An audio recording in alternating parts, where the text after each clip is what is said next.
김기현 전 울산시장과 관련한 청와대 하명 수사 의혹에 대한 검찰 수사가 속도를 내면서 파문이 더욱 확산하고 있습니다. 검찰의 창끝이 윗선을 향하고 있다는 관측이 나오는 가운데 정치권의 공방도 더욱 가열되고 있습니다. 하명 수사 의혹과 패스트트랙 법안 등을 둘러싸고 마비된 국회 상황 정리해보겠습니다. 현근택 더불어민주당 법률위원회 부위원장, 윤기찬 자유한국당 홍보위원회 부위원장 나오셨습니다. 네, 어서 오십시오. 안녕하십니까? 네, 안녕하세요. 안녕하세요. 자, 한국당이 어제는 울산에서 장외 집회를 열었습니다. 울산이라는 장소를 택한 이유, 우리가 다 예상할 수 있는 그런 내용이겠죠? 어떻게 보십니까? 그 제목은 저희가 3대 국정농단 규탄대회인데요. 근데 그 중에서 요즘에 가장 큰 문제점으로 떠오르고 있는 하명 수사 또는 이제 선거 개입 부분과 관련된 지역이 울산이기 때문에 네. 거기서 다시 한번 규탄대회를 연 것으로 그렇게 알고 있습니다. 그러니까 예. 지금 지난해 지방선거 당시에 민주당 내 경선 과정 자체에서부터 문제가 있었다 이런 이야기인 거죠? 그러니까 경합 과정이 경선은 사실은 이제 없었던 걸로 보이고요. 단독 예, 공천이기 경선 네. 때문에 전이었죠. 예, 경합 단계에서부터 본선까지. 그러니까 경합 단계에서는 뭐 밝혀진 건 아니지만 어쨌든 후보를 매수이에 유도한 의혹이 불거져 있는 상황이고 네.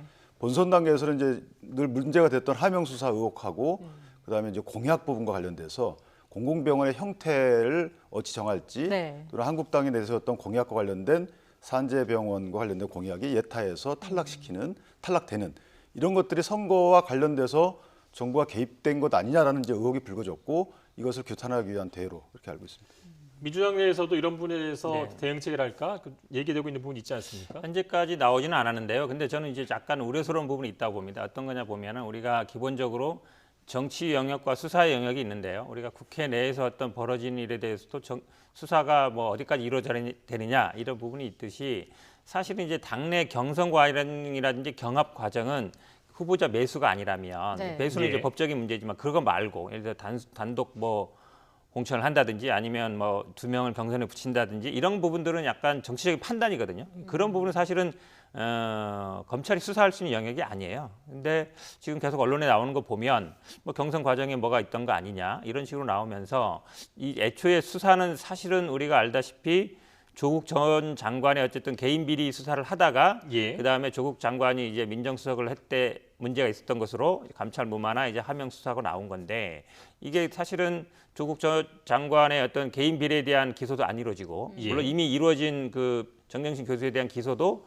지금 재판부에서 문제 제기를 하고 있잖아요. 예. 네. 그다음에 뭐 유재수 전 부시장 구속됐습니다만 그 부분에 대한 뭐 수사, 그다음에 지금 하명 수사에 대해서 사실은 원래 조사가 뭐 민정수석 쪽에서 관여한 거 아니냐 나오다가 지금 어찌 보면 약간 뭐 청와대 선거 개입 국면으로 가고 있어서 검찰의 수사 방향이 저는 뭘 원하는 것인지 좀 의문이 아닐 수 없습니다. 예. 근데 한 가지만 제가 말씀드리면 이제 정당의 자율성은 보장이 되는 건 맞아요. 그것도 뭐 한국당 입장에서도 그렇게 또 되길 원하고.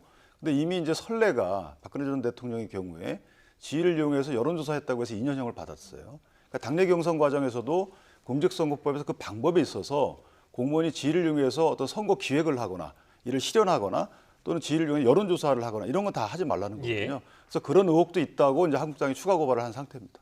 좀 말씀드리면요. 그러니까 박근혜 전 대통령 같은 경우 이번에 뭐 어떤 보좌관 얘기도 있었지만 명단을 내려보낸 정도예요. 비례대표 이 사람들은 내줘라. 단순히 지금 뭐 여론조사했다는 것만이 아니라 그 당시에 뭐 진실한 사람들을 원합니다 하면서 그 김무성 전 대표 같은 경우 부인했지만 나중에 나왔잖아요. 40명 이런 사람들 배제해달라 명단이 나왔단 말이죠. 현규환 수석 같은 통해서. 그리고 비례대표 이 사람들 심어달라. 이 정도까지 나왔기 때문에 분명히 이제 선거에 개입한 게 맞는 것이죠. 그러니까 예. 액면으로 드러난 여론조사는 사실 그 당시에 돈 문제가 관련됐기 때문에 그 돈으로 결국은 국정원 특활비로 여론조사를 했다. 그러니까 그 돈을 썼다는 문제지만 정치 개입의 부분들은 저는 뭐 지금과는 차원이 다른 문제라고 네. 그런데 이제 수사가 진행되고 있어 조심스럽지만 박근혜 전 대통령의 경우에는 재판까지 이제 확정이 됐고 예. 다르지만 어쨌든 지금 현재 입장에서는 대통령께서 드러난 것만 보면 대통령께서 비서실장을 통해서 출마를 권유했다는 소리가 들리고 그 출마 이후에 후보자 경합 단계에서 어느 정도의 역할을 또 한 것처럼 만치게 나오고 공약도 공약 선정이나 공약 진행 과정에서 영향력을 미치거나 또는 조언을 했다면 네. 선거 기획에 이르렀다고 보일 여지도 있는 것이거든요. 그래서 예. 이 부분도 단정적으로 표현하기는 아직까지는 어렵지만 검찰 수사를 통해서 밝혀질 여지도 있다 이렇게 생각합니다. 예, 좀 결국은 이제 뭐 논쟁이 좀 되는 것 같은데요. 이 수첩 보고 말씀하시는 것 같은데 이 수첩이라는 게 이제 뭐 안종범 수첩을 예를 많이 드는 것 같아요. 예. 안종범 전 수석 같은 경우에는 공무원이고 매일매일 일지를 기재하는 거였습니다. 네. 그리고 그 당시에도 대법원에서 보면 본인이 직접 박근혜 대통령하고 얘기한 거 부분은 진술한 거에 대해서는 그거는 증거능이 있다 그랬어요. 근데 재벌 총수가 안에서 얘기한 걸 나와서 적은 거에 대한 증거능이 없다 그랬거든요. 그다음에 선거 국면에 뭐 아시겠지만 선거 국면에 가면 본인들이 내가 뭐 청와대에서 뭐 지명을 받았다든지 당에서 뭐 단독 공천을 한다든지 그런 얘기를 많이 하거든요. 근데 이분도 보면 그 당시에 공무원은 아니었어요. 네. 그리고 본인은 어쨌든 뭐 송철호 시장 측을 도와주는 사람이었기 때문에 본인의 생각을 쓸 수도 있는 거거든요. 예. 누구의 들은 얘기일 수도 있지만 그러니까 그런 얘기들을 저는 오히려 검찰 측에서 약간 의도적으로 흘리고 있지 않나 이런 의문도 좀 갖고 있습니다. 예, 처음부터 좀 정리가 필요할 것 같습니다. 문제가 되고 있는 부분들을 하나씩 좀 짚어보겠습니다. 먼저 임동호 전 최고위원을 매수하려고 했다는 그 주장부터 얘기를 좀 짚어주시죠. 그러니까 이제 임동호 최고위원이 사실은 그쪽에 터줏대감 역할을 해오신 분이에요. 예. 꾸준히 당적 한번 옮기지 않고. 예. 그런데 이제 송철호 현 시장 같은 경우에는 당적을 좀 몇 차례 옮기신 것 같더라고요. 그러니까 경선식의 어떤 경합 해결 방법이 만약에 채택이 된다면 사실은 이제 당원 어떤 지지도 입장에서 보면 임동호 최고가 유리하다. 뭐 이런 식의 어떤 이제 인식이 있었던 걸로 보이고 그렇기 때문에 임동호 최고가 경선형 가지 않고 단독 공천에 수긍하는 방법으로 가기 위해서는 어떠한 이제 역할이 필요했다, 행위가 필요했다. 근데 여기에 의심이 드는 부분이 그 부분입니다. 이제 직과 관련돼서는 이미 2017년도 대선 직후인 7월달에 뭐 제의가 있었던 것 같아요. 나는 오사카를 원한다라고 했더니 예. 거기는 좀 아직 사람이 임기가 남아 있다. 그래서 아마 고배를 얘기했던 걸로 이렇게 알려져 있고 그때만 해도 이건 농공행상으로 받아들일 여지가 있죠. 그런데 뜬금없이 갑자기 이제 11월달에 다시 한번 그런 유사한 어떤 직에 관련된 얘기가 오갑니다. 네. 뜬금없이. 그렇다면 일단 문제가 하나 있는 거고요. 두 번째는 그 이후에 이제 예비 후보 등록한 이후에 또 직에 대한 얘기가 있어요. 그렇다면 일단 수사를 통해서 정확한 사실관계가 밝혀지기 전이라도 이것은 선거 경합 과정에서 어떤 직을 제안했고 그럴 수 있는 여지가 있다. 이렇게 이제 의심하고 그에 관련된 고발이 있었던 거죠. 네, 뭐 임동호 전 최고위원은 어떤 조건이나 뭐 대가를 얘기한 건 네네. 아니다라고 밝히고 있고요. 어떤 자리를 어떤 조건을 제시하고 자리를 제한 적이 없다라는 그런 의견인데요. 한번 얘기를 들어보고 오겠습니다. 출마하지 않는 조건으로 어떤 뭐 자리 제안을 했다. 그것은 절대로 있을 수 없는 얘기고 그러니까 수첩에만 기록되었지 제가 확인할 수 없는 사실이니까. 본인은 부인하고 있는 거잖아요. 네, 지금 근데 말씀하신 것처럼 이 얘기가 만약에 선거 예비 후보 등록하고 그 이후에 만약에 처음 나왔으면 문제가 돼요. 왜냐하면 그런 얘기가 나왔으면 결국은 후보 매수, 그러니까 이거는 당내 경선에도 적용되는 거거든요. 뭔가 후보 사퇴를 할 때 예전에 우리 광로영 교육감 사건에도 그런 게 있었잖아요. 예. 사퇴 조건으로 어떤 금전이라든지 아니면 이익이 오가게 되면 그 후보 매수죄에 해당됩니다. 근데 지금 말씀처럼 오히려 쭉 얘기가 되어 왔던 그렇죠. 것이다. 예전에 얘기가 돼왔던 것이라는 말이죠. 그리고 예. 지금 이분이 계속 어쨌든 울산에서 험지잖아요. 거기서 계속 민주당 해오셨어요. 출마도 6-7번에 계속 떨어졌거든요.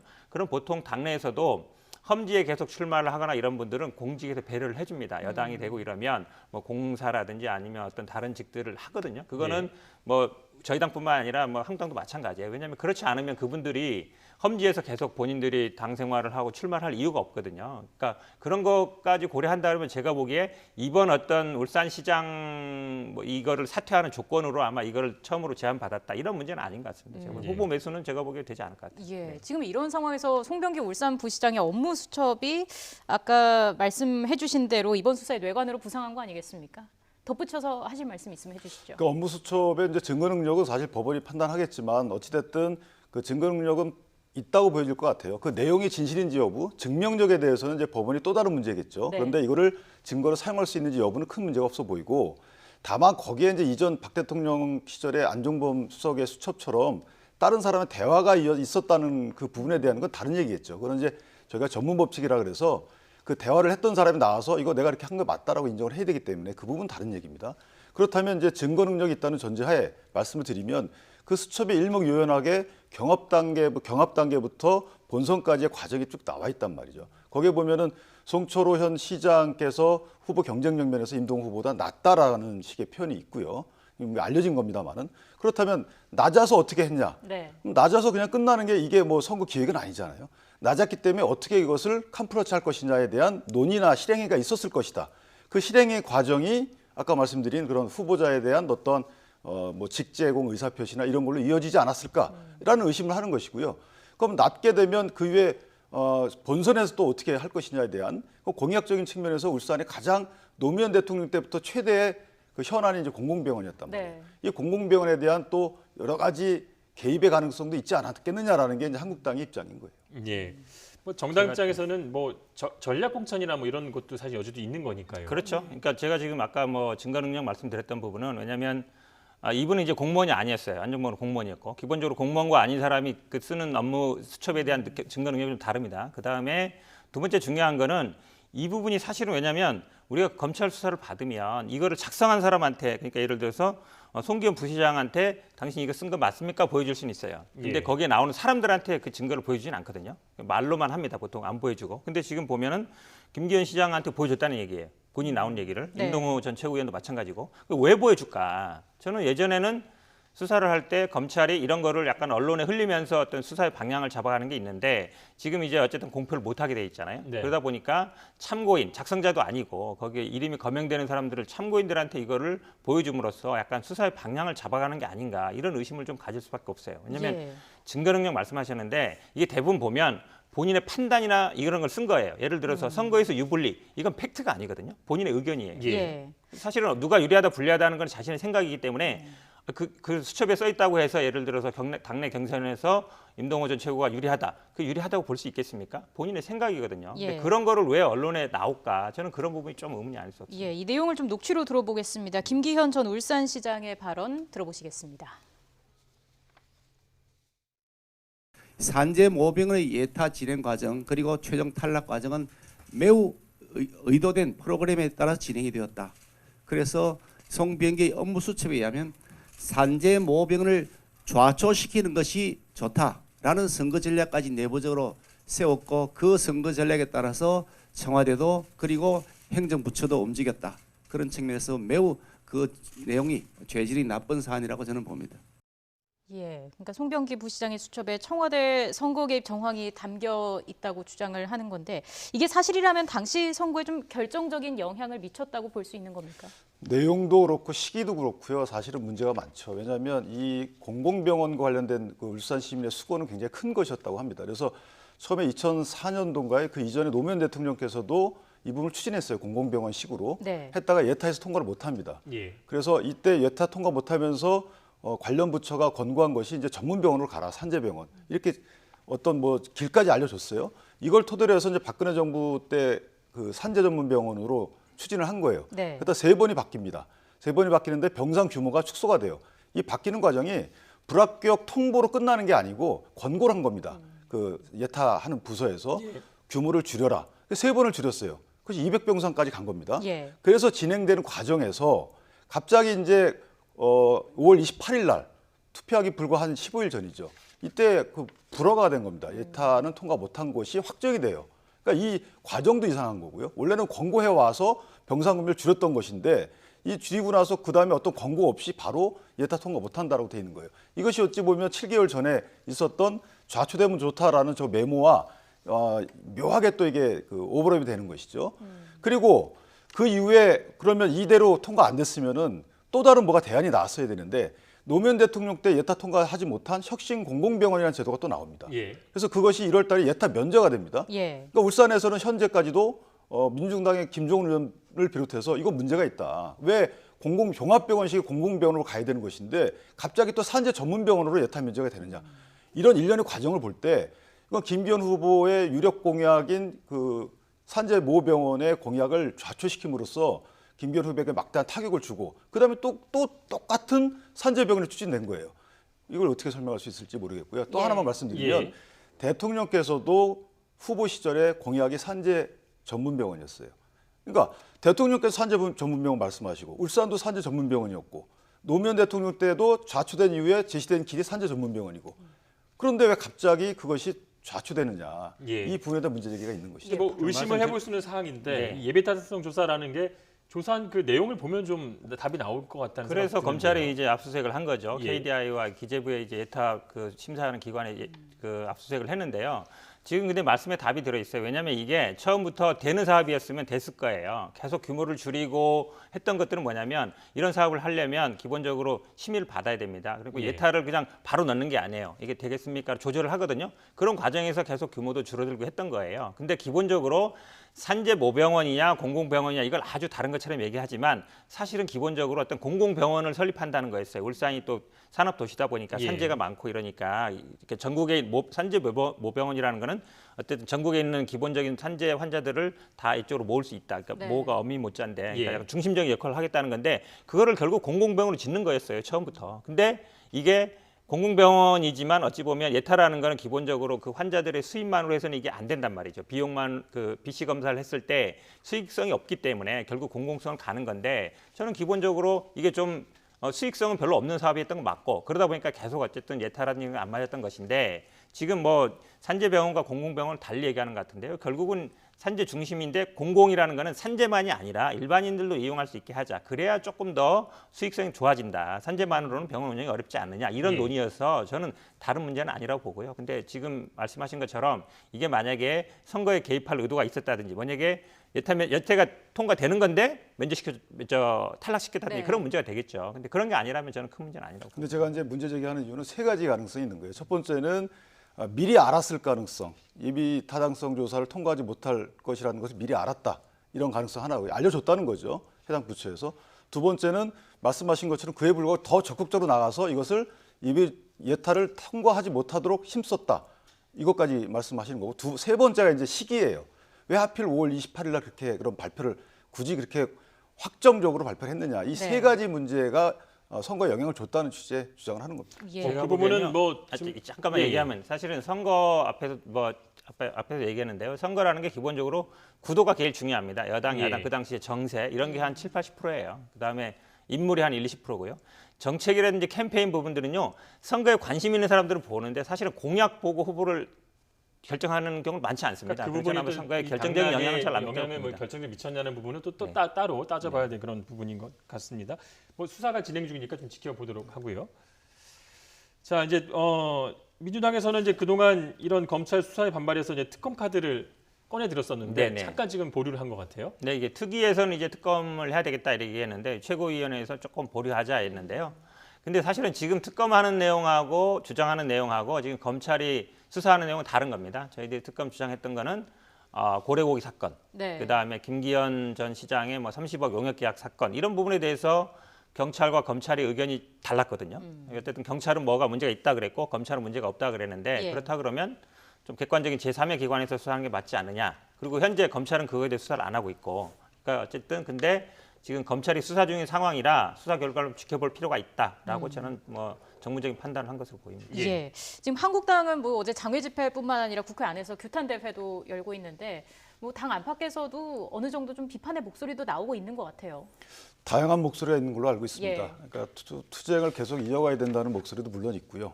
또는 이제 실제 선거를 준비해야 되는 후보자 등 관련자분들은 조금 그 국민의 그 어떤 여론을 의식해서 강원을 좀 조절하자, 강약을 조절하자 이런 의견도 있습니다. 예. 자 다음 주에 좀 넘어가 보도록 하겠습니다. 4+1 협의체에서도 협상이 뭐 잘 안 되고 있는 그런 상황인데요. 이 발목을 잡는 게 선거제에 관해서 석패율이 이제 또 네네. 이슈로 떠올랐는데 민주당이 지금 거부하고 있는 이유가 뭡니까?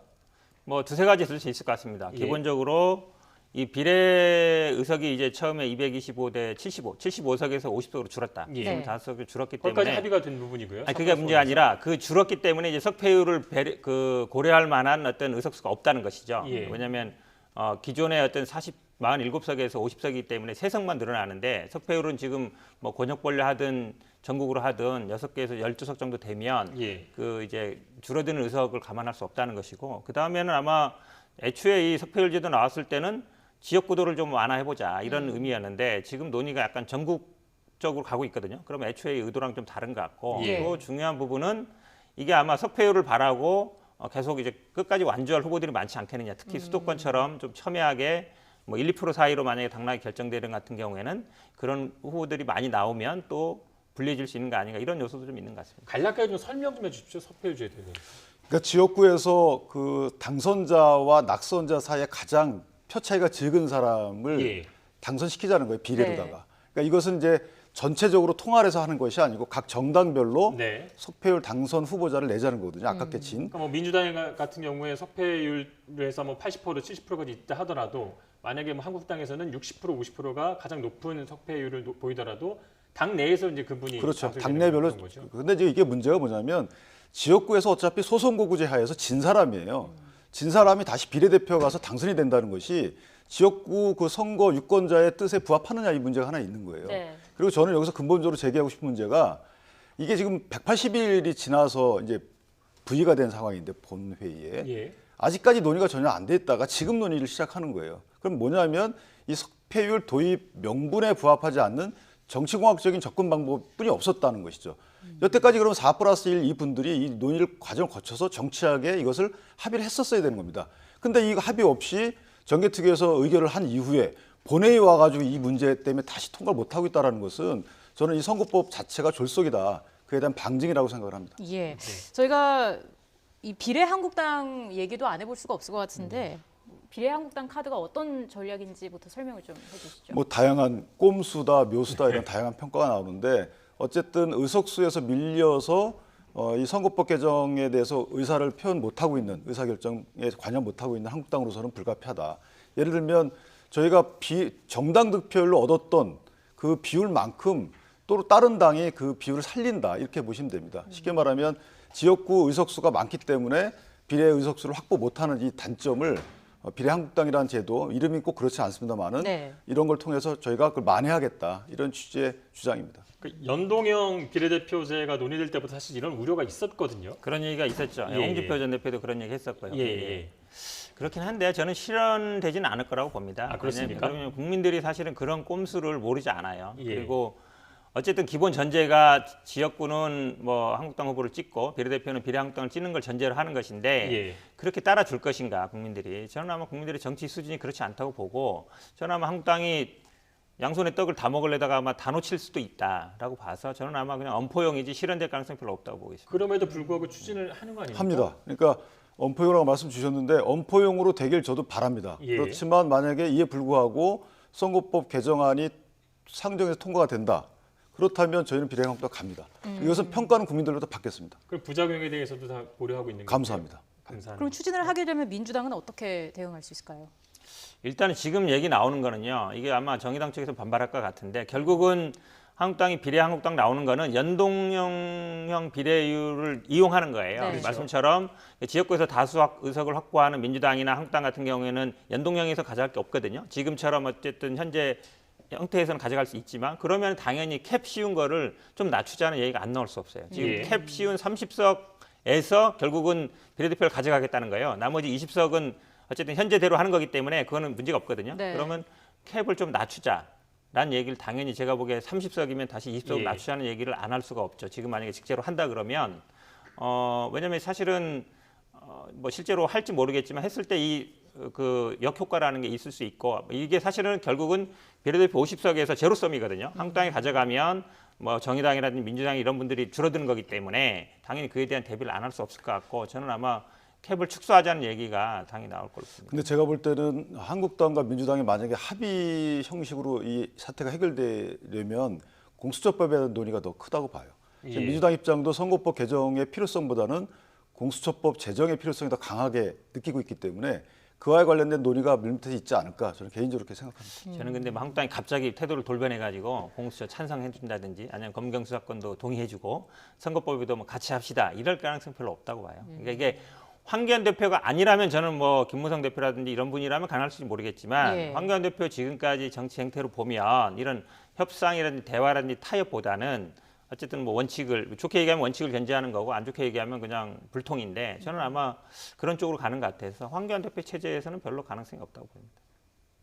지금 뭐 상황이 이렇다 보니까 뭐 패스트트랙 법안이 다 올해 안에 좀 통과되기 어렵다 이런 전망도 나오고 있는 거 아니겠습니까? 어떻게 보세요? 그러니까 패스트트랙 법안 자체가 일단 그 국민의 대의기관인 국회에서 108석을 제외하고 여태까지 뭐 패스트트랙 태워서 온 거 아니겠습니까? 네. 그러면 수기 과정이 없었던 것이죠. 공수처법 관련돼서도 또 논의가 되고 있고 여태까지 아무런 이견이 없다고 언론에 보도됐던 검경 수사권 조정 관련 법안도 또 논의가 되고 있어요. 그러니까 예. 지금 본회의에서 상정 전에 이렇게 논의되고 있다는 것은 그러니까 수기 과정을 통해서 의사가 거의 합치되지 않았던 거기 때문에 이 부분을 언제 처리된다 이게 꼭 개혁이다라고 보기는 어려운 겁니다. 그래서 네. 국민의 현실적인 요구에 부합하게 좀 충분한 논의가 있어야 되지 않나 저는 이렇게 생각합니다. 뭐 이런 상황에서 얘기 들으면요. 예. 예.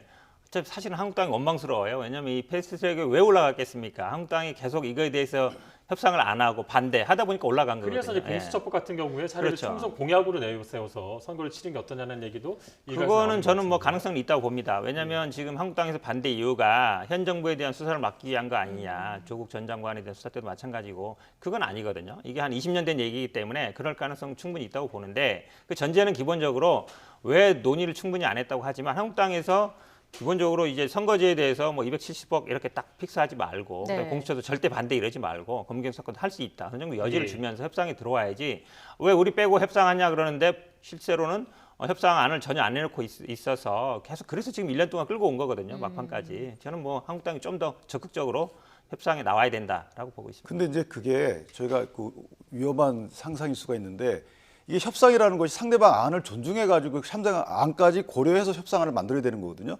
근데 한국당 안이 예를 들어서 270석인데 그에 대한 안 자체가 민주당에서 볼 때 터무니없기 때문에 고려하지 않겠다. 이것은 협상의 자세가 아니에요. 그러니까 우리는 그것 또는 차선책으로 현행 유지입니다. 이것도 하나의 안이에요. 그런데 이 안에 대해서 전혀 고려하지 않고 계시기 때문에 4+1이라는 원내교섭단체가 포함되지 않은 야당에서는 이런 단체로 협상을 이끌어 오신 거 아니에요. 그러니까 한국당하고 협상 안 하신 거예요. 1년째 문제는 얘기하는데요. 뭐 계속 반복될 수밖에 없는 얘기인데요. 예. 작년에 합의한 게 있지 않습니까? 예. 300석 플러스 10% 뭐 고려하고 안을 연동형 수용하지 고려한다. 않았다. 왜 너네가 왜 그런데 참석하지 않았냐, 갑자기 이 문제니까. 비례대표 다 없애버리고 270 하자 예. 그러면 그게 협상하자는 거예요. 그냥 상을 마지막으로 한 문제 차버리는 하나만 거예요. 더 여쭤보도록 하겠습니다. 자, 이제 민주당은 선거법 합의를 좀 미루면서 이제 민생 법안 처리를 위해서 원포인트 국회를 네네. 논의하자는 그런 얘기를 하고 있는데요. 한국당 어떤 입장이십니까? 원칙적으로 찬성입니다. 다만 이제 국회 회기 결정의 건에 관련된 얘기가 남아 있어요. 네. 그 부분은 뭐냐면 지금 살라미 전술로 나오시려는 의사가 있기 때문에 그걸 막기 위해서 저희는 그러면 30일로 하자. 이것만 해결되면 원포인트 국회 못할 바 없습니다. 네. 그래서 회기 결정에 관한 건에 대해서 이견이 만약 없으시다면 그럼 뭐 원포인트 국회 못할 이유가 전혀 없죠. 예. 30일 하자는 얘기는 하지 말자는 얘기죠. 30일 동안 해서 필리버스터 하고 그다음에 또 30일 하면 예. 총선 국면 들어갑니다. 그러니까 선거법, 공수처법 지금 다 벌써 물건은 가는 15일 것이죠. 지나왔어요. 그러니까 하지 말자는 얘기로밖에 안 들립니다. 잘 비워야 되는데 잘 안 될 것 같습니다. 네, 오늘 말씀 여기까지 듣겠습니다. 현근택 더불어민주당 법률위원회 부위원장, 윤기찬 자유한국당 홍보위원회 부위원장과 함께했습니다. 네, 두 분 말씀 수고하셨습니다. 고맙습니다. 감사합니다. 수고하셨습니다.